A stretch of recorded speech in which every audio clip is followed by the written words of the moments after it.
আসসালামু আলাইকুম প্রিয় ভাই বোনেরা, কেমন আছেন সবাই? আশা করি ভালো আছেন। তো আমি বেশি ভালো নেই, এজন্য ভিডিও ছাড়তে পারি না। এখন আর কি অল্প কিছু রান্না করেছিলাম, তা আমি রান্না করি নাই, অসুস্থতার কারণে রান্নাও করতে পারি না।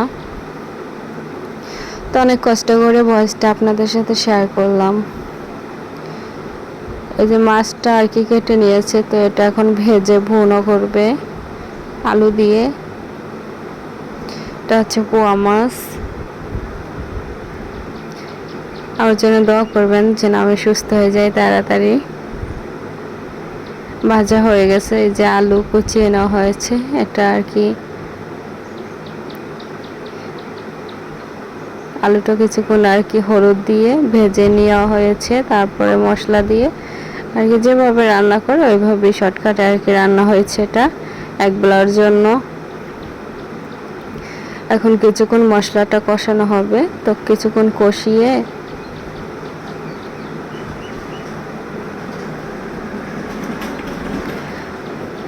যারা নতুন আমার ভিডিও দেখে থাকেন অবশ্যই আমার পেজটা ফলো করে পাশে থাকবেন।